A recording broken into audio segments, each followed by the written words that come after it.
बिस्मिल्लाहिर्रहमानिर्रहीम।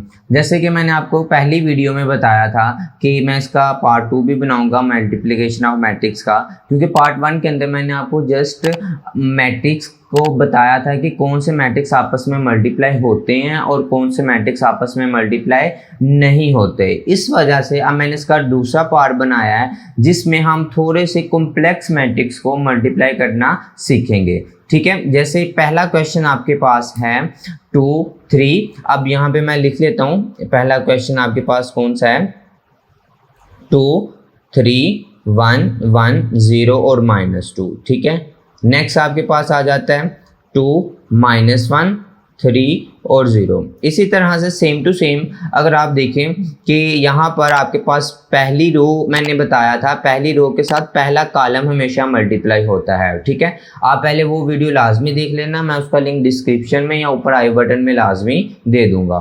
ठीक है, तो यहाँ पर क्या होगा, आपके पास 2 जो मल्टीप्लाई हो रहा है वो किससे मल्टीप्लाई हो रहा है, 3 के साथ, और जो दूसरा एलिमेंट है वो दूसरे एलिमेंट के साथ 2 जो होगा 2 से मल्टीप्लाई होगा।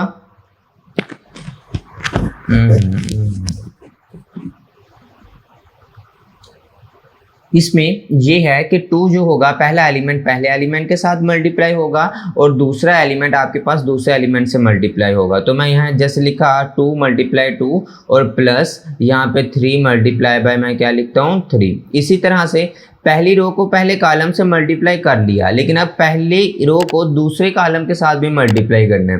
तो अब यहाँ पे लिखेंगे 2 पहले एलिमेंट को पहले एलिमेंट के साथ -1, इसी तरह से 3 और यहाँ पे आपके पास क्या आ जाएगा 0 आ जाएगा। क्लियर, यहाँ पे 1 जो मल्टीप्लाई होगा वो किससे होगा 2 के साथ, और इसी तरह से +1 जो होगा वो मल्टीप्लाई होगा किसके साथ 3 के साथ। Same to same as it is 1 जो मल्टीप्लाई होगा -1 के साथ प्लस, और जो ये 1 मल्टीप्लाई होगा वो किससे होगा 0 से, और यहाँ पे भी मैं लिखूंगा 0, और यहाँ पे आप 2 से मल्टीप्लाई करेंगे, -2 को मल्टीप्लाई हम करेंगे किसके साथ 3 के साथ, और ये मल्टीप्लाई किया। अब 0 को हम मल्टीप्लाई करेंगे -1 के साथ, ठीक है, और -2 को मल्टीप्लाई करेंगे हम किसके साथ 0 के साथ।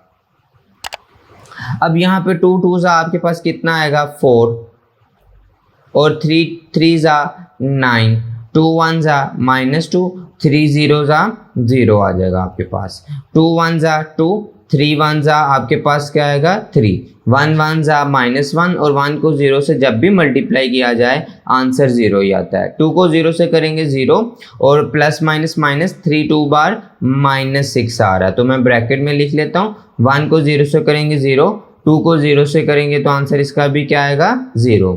अब आप इनको ऐड कर लें और आपका आंसर आ जाएगा। 9 में 4 ऐड करें तो कितना आएगा 13, और यहाँ पे मतलब -2 में ऐड करना था 0, तो आपके पास इसका आंसर आना था -2 ही। अब 3 में 2 ऐड करेंगे तो 5, यहाँ पे -1 और यहाँ पे -6, और 0 में 0 ऐड किया जाए तो 0 ही आता है। इस तरह से आपका पहला मल्टीप्लिकेशन मुमकिन हो गई। तो ये भी same to same as it is, जैसे इसको इससे मल्टीप्लाई किया, मैं इसको इससे मल्टीप्लाई करके आपको दिखाता हूँ। नेक्स्ट मैंने क्वेश्चन नंबर 2 लिखा, तो क्वेश्चन नंबर 2 में आपने क्या करना था, पहली रो को पहले कॉलम के साथ मल्टीप्लाई करना है, मतलब पहला एलिमेंट पहले एलिमेंट से मल्टीप्लाई होगा, दूसरा दूसरे के साथ, और तीसरा तीसरे एलिमेंट के साथ मल्टीप्लाई होगा। ठीक है, तो मैं यहाँ पर आपको लिखता हूँ, देखते हैं। 1 जो होगा वो मल्टीप्लाई होगा किसके साथ 1 के साथ। जब आपने अगली वैल्यू को मल्टीप्लाई करना होता है ना, तो ये बात हमेशा याद रखें, तो दरमियान में प्लस आता है। 2 को इसी तरह से मल्टीप्लाई करेंगे किसके साथ 3 के साथ, और इसी तरह से जो 3 होगा वो किसके साथ मल्टीप्लाई होगा -1 के साथ। As it is same to same आपने इसी तरह से करना है। अब 1 को मल्टीप्लाई किससे करना है 2 के साथ। मैंने आपको बताया था अगर आप पहले रो को पहले कॉलम से मल्टीप्लाई कर लेते हैं तो पहली रो को फिर दूसरे कॉलम या जितने भी आगे कॉलम्स हैं उन सब से भी आपको क्या करना पड़ेगा, मल्टीप्लाई करना पड़ेगा। तो यहाँ पे मैं लिखता हूँ 1 और 2, फिर दूसरा एलिमेंट दूसरे एलिमेंट के साथ मल्टीप्लाई होगा 2 4 के साथ, और इसी तरह से 3 जो होगा वो 1 के साथ मल्टीप्लाई होगा। इसी तरह से जब 4 होगा पहली फिर दूसरी रो और पहला कॉलम, फिर दूसरी रो और दूसरा कॉलम, तो यहाँ पे मैं लिखता हूँ 4 और 1 प्लस यहाँ पे मैं लिखता हूँ 3 और 5 और इसी तरह से ये 5 और ये 3 और यहाँ पे आएगा 6 और -1। इसी तरह से जो 4 होगा वो मल्टीप्लाई होगा 2 के साथ, 5 जो होगा वो मल्टीप्लाई होगा 4 के साथ और 6 जो होगा वो मल्टीप्लाई होगा -1 के साथ। अब 1 को 1 से मल्टीप्लाई करें तो आंसर कितना आएगा आपके पास 1, 3 2 बार कितना 6 और 3 1 जा -3। अब यहाँ इसी तरह से 2 1 जा 2, 2 4 जा 8 और 3 1 जा 3 आएगा, 4 1 जा 4, 5 3 जा 15 और यहाँ पे 6 1 जा ±6, 4 2 जा 8, 5 4 जा 20 और -6 आएगा। अब 6 में 1 ऐड करें तो 7, 7 में से 3 निकालें तो 4 आपका आंसर आएगा, 8 2 10 और 10 3 13 आपका आंसर आएगा यहाँ पे।